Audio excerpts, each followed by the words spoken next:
Entonces el carcelero los sacó y les dijo: Señores, ¿qué debo hacer para ser salvo? Ellos le dijeron: Cree en el Señor Jesucristo y serás salvo tú y toda tu casa. Y le hablaron la palabra del Señor a él y a todos los que estaban en su casa.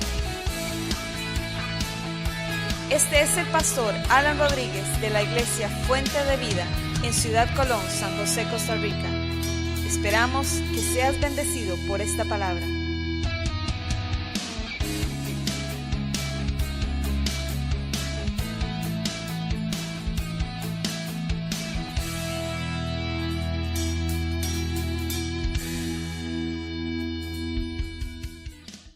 Abra su Biblia en el libro de Nehemías.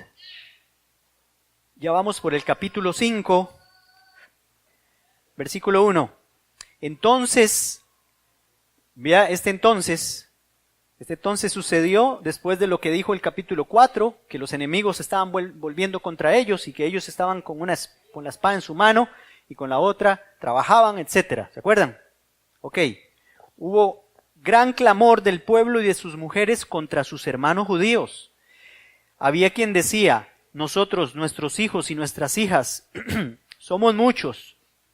Por tanto, hemos pedido prestado grano para comer y vivir. Diga, eran muchos. Pidieron prestado. Y había quienes decían: hemos empeñado nuestras tierras, nuestras viñas y nuestras casas para comprar grano a causa del hambre. Diga, tenían hambre. Otros decían: hemos tomado prestado dinero sobre nuestras tierras y viñas para el tributo del rey. Ahora bien, nosotros y nuestros hermanos somos de una misma carne y nuestros hijos son como sus hijos. Sin embargo, nosotros tuvimos que entregar nuestros hijos y nuestras hijas a servidumbre. Y algunos de nuestros hijos son ya esclavas. Nuestras hijas, son ya esclavas y no podemos rescatarlas porque nuestras tierras y nuestras viñas son de otros. ¿Se da cuenta lo que está pasando ahí? Cuando alguien no podía pagar la deuda, le tomaban sus hijos en esclavitud hasta que pudieran pagar, redimirlos, hasta que pudieran rescatarlos, pagar lo que les habían prestado. Dice el 6, cuando oí su clamor y estas palabras, me enojé mucho. Diga, me enojé mucho. Después de meditarlo bien, reprendí a los nobles y a los oficiales y les dije: ¿exigís interés a vuestros hermanos? Además, convoqué contra ellos una gran asamblea y les dije: nosotros, según nuestras posibilidades, rescatamos a nuestros hermanos judíos que habían sido vendidos a las naciones, y ahora sois vosotros los que vendéis aún a vuestros hermanos, para que nosotros tengamos que rescatarlos de nuevo. Y callaron, pues no tuvieron qué responder. Y yo añadí: no es bueno lo que hacéis. ¿No deberíais andar en el temor de nuestro Dios para no ser objeto de burla de las naciones enemigas nuestras? También yo, mis hermanos y mis criados, les hemos prestado dinero y grano. Perdonémosles esta deuda. Os ruego que les devolváis hoy sus tierras, sus viñas, sus olivares y sus casas, y la centésima parte del dinero, del grano, del vino y del aceite que demandáis de ellos como interés. Ellos respondieron: lo devolveremos y nada les demandaremos. Haremos así como tú dices. Entonces convoqué a los sacerdotes e hice jurar que harían conforme a esto. Sacudí además mi vestido y dije: así sacuda Dios de su casa y de su trabajo a todo hombre que no cumpla esto, así sea sacudido y quede sin nada. Y respondió toda la congregación: amén. Entonces alabaron a Jehová y el pueblo hizo conforme a esto. También, desde el día que me mandó el rey que fuera gobernador de ellos en la tierra de Judá, desde el año 20 del rey Artajerjes hasta el año 32, 12 años, ni yo ni mis hermanos comimos del pan del gobernador. En cambio, los primeros gobernadores que me antecedieron abrumaron al pueblo. Les cobraban por el pan y por el vino más de 40 siclos de plata, y aún sus criados se enseñoreaban del pueblo. Pero yo no lo hice así, a causa del temor de Dios. Diga, a causa del temor de Dios. Esa era la razón principal. También trabajé mi parte en la restauración de este muro y no he comprado heredad. También todos mis criados estaban allí juntos en la obra. Además, 150 judíos y oficiales y los que venían de las naciones que habían alrededor de nosotros se sentaban a mi mesa. Cada día se preparaba un buey y 6 ovejas escogidas. También me preparaban aves y cada 10 días se traía vino en abundancia. Así y todo, nunca reclamé el pan del gobernador, porque la carga que pesaba sobre este pueblo era excesiva. Acuérdate de mí para bien, Dios mío, y todo lo que hice por este pueblo. ¿Qué ejemplo de un gobernador? Ejemplo de un político, ¿ah? El título de este mensaje es Unas murallas que derribar. ¿Pero cómo unas murallas que derribar? Si más bien estamos levantando murallas aquí. Se trata de que Nehemías es un libro donde las murallas son edificadas. Sí, pero después de tanto tiempo con las murallas por el suelo, se nos revela aquí el porqué de la falta de la construcción. Tantos años que habían pasado sin construir la muralla. Habían unas murallas más altas que había que derribar. Las murallas del egoísmo, la usura, las murallas de la injusticia y la falta de misericordia. Todo esto lo motivan pecados como la avaricia, la codicia y la envidia. En el fondo, el que está detrás de todo esto es una condición humana llamada egoísmo y egocentrismo, lo que estaba pasando en este lugar. Es el primer pecado. Pensar en uno mismo antes que en los demás. Usar a los demás para satisfacer alguna necesidad propia. Es el pecado primero porque existió aún antes del pecado de Adán y Eva en el Edén. Y antes de que ellos fueran formados. El primer pecado concebido por Satanás cuando miró su propia hermosura y quiso ser primero, aún superior a su propio creador. Ego, se llenó de ego. Satanás, la hermosura. Seré semejante al Altísimo, dijo. Luego con ese mismo veneno infectó a nuestros primeros padres en el Edén cuando los engañó. Les inyectó el veneno del egoísmo y el veneno del egoísmo con una mordida mortal ahí cuando llegó. Eso fue lo que hizo. Dios, coman, porque serán como Dios. Ahí está, envenenados por querer ser iguales a Dios o parecerse a Dios o ser superiores a lo que ya eran. Dice Santiago capítulo 4, ¿de dónde vienen las guerras y los pleitos entre vosotros? ¿No es de vuestras pasiones las cuales combaten en vuestros miembros? Codiciáis y no tenéis, matáis y ardéis de envidia y no podéis alcanzar. Combatís y lucháis, pero no tenéis lo que deseáis porque no pedís. Pedís y no recibís porque pedís mal para gastar en vuestros deleites. Siempre pedimos, pero para nosotros. Muy pocas veces pedimos para los demás o pensando en los demás.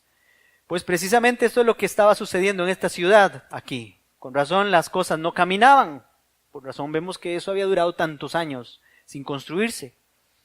Con razón no había edificación. Las murallas del egoísmo eran muchísimo más altas y fuertes que las murallas que ya se estaban construyendo. Las murallas de Jerusalén no se podían levantar sin que antes se derribaran esas murallas de egoísmo levantadas por el diablo en el corazón de todos estos aquí. Nuestras casas, nuestros negocios, nuestras familias, nuestras relaciones no se podrán levantar si antes no tiramos al suelo y pisoteamos todo lo que produce el egoísmo, o sea, rencor, falta de perdón, odio, envidia, pleitos, iras. Nunca vamos a progresar si esas cosas están en la vida de nosotros, como está pasando aquí en este lugar. Si el enemigo no pudo detenerlos desde afuera, porque vimos el ataque de Satanás desde afuera, pues el diablo se mete, valga la redundancia, adentro, ¿verdad? Así lo dijo Jesús. Jesús dijo, sabiendo los pensamientos de ellos, les dijo, todo reino dividido contra sí mismo es asolado, y toda ciudad o casa dividida contra sí misma no permanecerá. Por eso el Espíritu Santo en Efesios también dice, solícitos en guardar la unidad del Espíritu en el vínculo de la paz. Tenemos aquí 3 problemas grandes en esta gente. No había comida para todos, vieron que eran muchos. No había comida para todos y había demasiadas bocas que alimentar.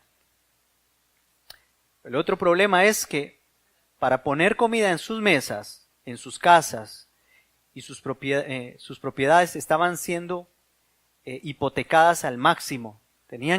Tuvieron que hipotecar sus propiedades, sus viñas, no solo sus casas, sino también sus propiedades, sus negocios. Y también otro problema grande es que los impuestos eran elevadísimos. A eso se le llama usura. Práctica que consiste en cobrar un interés excesivamente alto por un préstamo. Siempre cuando hay alguna necesidad salen los usureros. Cuando alguien necesita, sale alguien, sí, yo te presto. Ah, sí, usted me presta, sí, pero a tanto. Y eso es prohibido, lo vemos aquí en este pasaje. Yo no sé si hay un pasaje más claro en la palabra de Dios. Es prohibido que por lo menos entre hermanos en la fe se haga de esa forma. Si usted necesita prestarle plata a un hermano o una hermana en la fe, o si un hijo necesita prestarle plata a su papá, o su papá necesita prestarle plata a su hijo, no sé, o entre hermanos, no podemos cobrarnos intereses. Jamás. Eso no le agrada a Dios. Eso estaba pasando aquí. Eso va en contra de lo que dice Éxodo 22:25. Ahí lo van a tener. Éxodo 22:25 dice: cuando prestares dinero a otro de mi pueblo, al pobre que está contigo, no te portarás con él como logrero, dice en esta versión, Reina Valera del 60, ni le impondrás usura, o sea, no te vas a aprovechar de él. Si está necesitado y necesita y usted tiene, puede prestarle. Yo les recomiendo que mejor no nos prestemos plata, hermanos. Es mejor. Pero si es una emergencia o si se necesita y si usted tiene confianza, pues hágalo. ¿Está bien? Pero a veces es mejor no tener que estar prestándonos nada. Porque si no, puede ser que haya problemillas, ¿verdad? Ok, los nobles, dice aquí, los nobles, y parece también, que puede ser que no, ahorita se los explico, que tal vez los sacerdotes se estaban aprovechando de ellos, pero parece más que eran los nobles y los oficiales. En el versículo 7, después de meditarlo bien, reprendí a los nobles y los oficiales, y les dije, exigís interés a vuestros hermanos, ¿cómo es posible? Cuando usted tenga algo incluso que venderle a un hermano o una hermana en la fe, dele el mejor precio, dele un precio lo más bajo que pueda dárselo. Si no se lo puede regalar, si no puede regalárselo, porque tampoco estamos obligados a regalar todo. Pero si usted siente en el corazón regalar, hágalo. Pero si no puede regalarlo, dele el mejor precio. Dios guarde, le vaya a cobrar más caro de lo que le cobran en el mercado. Dios guarde. Eso no es de Dios. Dios se lo va a cobrar a usted. Amén. Ok, vieron que cuando estuvimos en el capítulo 3, cuando estábamos hablando en el capítulo 3 de todos los que estaban colaborando, que una familia estaba junto a la otra y que hubo unos que no quisieron trabajar, ¿quiénes eran los que no quisieron trabajar? ¿No se acuerdan? Los nobles no quisieron trabajar. Pues con razón. Estos no querían hacer nada. Lo único que querían era cobrar intereses. Y dejarse las personas cuando no pagaban. Sí, pues, tomo a esta muchacha por esclava, tomo a este muchacho por esclavo, tomo estas propiedades, tomo esta viña. Y se estaban haciendo más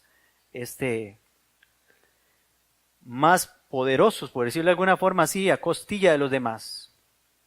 Eso no es andar conforme al temor de Dios, lo dijo 2 veces aquí, Nehemías.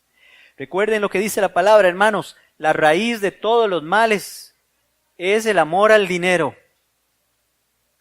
Ame a su esposo, ame a su esposa, ame al Señor, ame a sus hijos, ame a todo mundo, pero no ame la plata. Si usted llega a amar el dinero más que cualquier cosa, se metió en problemas, porque el que ama la plata más que cualquier cosa está dispuesto a hacer cualquier cosa por la plata. El que ama el dinero más que cualquier cosa está dispuesto a hacer cualquier cosa por el dinero. Y por eso vemos homicidios, ajustes de cuentas y todas esas cosas todos los días en las noticias. No ame el dinero. Pídale a Dios, como dice la palabra, teniendo sustento y abrigo, estemos satisfechos, dice su palabra. Raíz de todos los males es el amor al dinero, el cual codiciando algunos se metieron, cayeron en tentación y lazo. Cayeron en tentación y lazos, que se echaron la soga al cuello. Pero eso no le agrada a Dios. Aquí, hermanos, cada uno está echando para su propio saco. Cada uno busca su propio interés. Hay egoísmo en esta ciudad. No es posible que haya matrimonios hermanos, matrimonios cristianos, donde cada uno tenga su propia plata y no la compartan o la tengan en común. Conocimos nosotros un matrimonio que se divorciaron porque ella le prestó plata al esposo. Oiga bien eso. Le prestó plata al esposo para ponerse un negocio el esposo, porque el esposo se quedó sin trabajo y dijo, voy a ponerme un negocio, una autodecoración. Y entonces la muchacha era ya profesional, ganaba más que él, etcétera, tenía platita guardada. Entonces la esposa le prestó, ¿qué tal? El otro no le funcionó la autodecoración y no pudo pagarle. Terminaron divorciados. Si uno de los dos que se está casando es egoísta, ese matrimonio está destinado al fracaso, aunque vivan toda la vida juntos.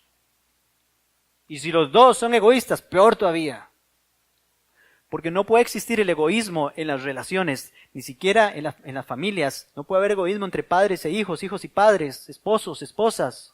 En la iglesia no puede haber egoísmo. Imagínense ustedes, la mayor razón por la que hay divorcios en el mundo es por la plata.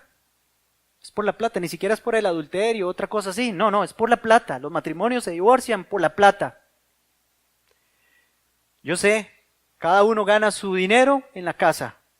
Sí, pero tenemos que pagar todas las cuentas entre los dos. Y si no hacen de los dos salarios un sueldo único, por lo menos salir con los gastos cada uno, que tenga que hacerse cargo de esto, de lo otro, usted se cargo de supermercados, yo pago los gastos de esto, y que al final cada uno le quede un porcentaje al final para que lo maneje ya personalmente.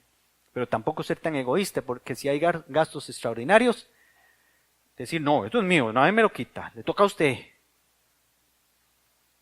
Les digo eso porque hasta esas cosas suceden y necesito hablar de estas cosas. Este pasaje está hablando del egoísmo y la usura que está pasando aquí. ¿Cuál es la solución, hermanos? Aquí en medio de todo esto, voy a dárselas rápidamente. Nehemías se enojó mucho. Se enojó mucho. Cuando la armonía de una familia, de una iglesia, de un trabajo, etcétera, alguien se puede enojar por el asunto. Cuando se pone en peligro la armonía de la familia, de la iglesia, del trabajo, alguien se tiene que enojar por el asunto, y con mucha más razón si se trata del líder de ese grupo. Si no hay armonía en su casa, si usted es el gerente de una empresa o usted es patrón de un negocio y hay el problema, o si usted es líder en un grupo de trabajo en la iglesia, o si usted es pastor como yo, vale la pena enojarse. Aquí Nehemías se enojó. Y dice la palabra que se enojó mucho. Se puede enojar, pero no pecar. Jesús se enojó en el templo. Pablo dice, airaos, pero no pequéis. No se ponga el sol sobre vuestro enojo, dice la palabra. Hay una clase de ira correcta y otra incorrecta. El enojo de Nehemías no fue porque alguien hiciera una injusticia a su persona, no era contra él. Él se enojó porque estaban haciendo una injusticia contra los pobres, contra los otros. Se enojó. Pero no, y ahorita lo vamos a ver, no descargó su ira inmediatamente. Como pueblo de Dios debemos enojarnos contra la injusticia, contra el pecado, contra los que oprimen al pobre. Nehemías se enojó mucho y lo enfatiza así. No te enojes con esa ira egoísta, esa es incorrecta. Si te vas a enojar, enójate según el enojo de Dios. Dios cuando se enoja tiene razón. Jesús cuando llegó al templo y se enojó con todo lo que estaban, era por las injusticias que estaban haciendo esos vividores en el templo, cobrándoles más de la cuenta y sacándoles plata a la gente, a los que con corazón dispuesto llegaban a ofrecer sacrificios al templo. A eso le enojó Jesús. Y ver que aquello lo habían convertido en una casa de mercado. Eso es lo primero. No importa, se vale enojarse. Se vale enojarse. Pero con dominio propio. Amén. Tómate tu tiempo para reflexionar. Vean lo que dice el pasaje. El pasaje dice, el versículo 6, cuando oí su clamor y estas palabras, me enojé mucho. Después de meditarlo bien, reprendí a los nobles y a los oficiales. Me enojé mucho, pero Nehemías no descargó su ira inmediatamente, no soltó lo que tenía. No dejes que el enojo te haga pecar. Cuando el enojo se basa en las emociones, puede hacer mucho daño. Entonces, que no nos dominen las emociones. Cuando nosotros nos enojamos, nuestra primera reacción suele ser equivocada. Acuérdese siempre de eso. Cuando usted se enoje, sepa que su primera reacción no va a ser la mejor. Usted va a querer agarrar un arma y disparar. Usted va a querer tener algo en la mano que tirarle. ¿De acuerdo? Cuando mi mamá se enojaba, la hacíamos enojar, ¿verdad? No es que se enojaba sola, no. Había que quitarse el tiro porque venía la escoba, la chancleta. No meditaba mucho mi madre para corregirnos. Porque nuestra primera reacción suele ser equivocada. Cuando usted se enoje en su trabajo, tranquilo o tranquila, porque puede ser que por lo que usted diga, le vayan a tener que decir muchas gracias por su participación, mejor suerte la próxima vez, hasta luego. No nos sirve una persona así. Usted puede decirle cosas muy feas a su jefe o a sus compañeros de trabajo cuando usted se enoja. Cuando usted se enoja en la casa, es lo mismo. Si te enojan tus hijos, no los corrijas cuando tengas ira. ¿Cuántos de los que están aquí han corregido a sus hijos cuando tienen ira? No digan que no. La mayoría de nosotros hemos tenido ira y ese es el problema grande, porque cuando corregimos con ira, ya se convierte en agresión aquello. Ya no es corrección, es agresión. Entonces tiene que haber paz y ecuanimidad para después corregir. Algunos dicen, no, es que si no estoy enojado, pues no le doy, ya no le doy. No. Tenemos que corregir. Y por eso es que el enojo no es una emoción. Aquí lo está enseñando aquí la palabra. Estar enojado es estar disgustado con una acción, con una actitud de alguien. Y hay que corregirla, porque si no tenemos problemas. Pídele a Dios dominio propio para que no se manifieste el demonio propio. Si usted no le pide al Señor dominio propio, pues, Espíritu Santo, lléname Espíritu Santo. Haga eso primero, lléname, dame dominio propio. Entonces el demonio propio se le va apaciguando, poquito a poco. Ok, número 3, Nehemías respondió y confrontó a los ofensores. Ya que es importante esto. Los problemas que se ignoran no mejoran. Oiga, especialmente a las madres que dejan pasar por encima, por alto, muchas cosas con sus hijos. Y aún entre matrimonios, si usted ignora problemas, se van a empeorar. Aquí en la iglesia yo aprendí eso desde hace mucho tiempo. Cuando hay un problema con algún hermano, alguna hermana, algún servidor, servidora, trato de confrontarlo o confrontarla inmediatamente, porque si no se va a hacer más grande la cosa. Mientras más esperes para el enfrentamiento, también más valor vas a necesitar, ¿sí o no? Cuando usted deja que las cosas van pasando, después usted ya no quiere hacerlo, va necesitando más valor cada vez. Pero si lo hace inmediatamente y corta de una vez por lo sano, las cosas son mejor. Eso fue lo que hizo Nehemías aquí. Nehemías enfrentó también en público un problema público. Los problemas privados se solucionan en privado o se arreglan en privado. Pero si ya el asunto es público, hay que resolverlo públicamente. Y eso lo hizo él. Mateo 18 habla de esto. Jesús habla de primero llamar a la persona. Si no quiere, la hacemos con 2 o 3 testigos. Y si no quiere, vamos a tener que hacerlo delante de todos juntos. Si las cosas no se resuelven en una familia, personalmente, padre con hijos o madre con hijo, entonces vamos a tener que hacerlo entre todos aquí. Pero hay que resolverlo. Nehemías mostró también, hermanos, desprendimiento. O sea, él se puso como ejemplo, porque vea qué lindo, vea qué pasa, saca desde el versículo 14 hasta el versículo 19 para hablar que él mismo dio ejemplo.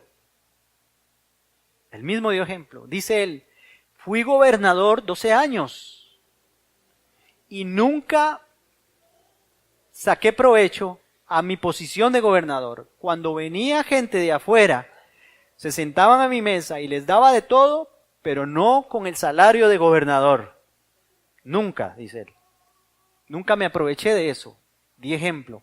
Es más, en el versículo 9 dice, y yo añadí, no es bueno lo que hacéis, ¿no deberíais andar en el temor de Dios para no ser objeto de burla en las naciones enemigas nuestras?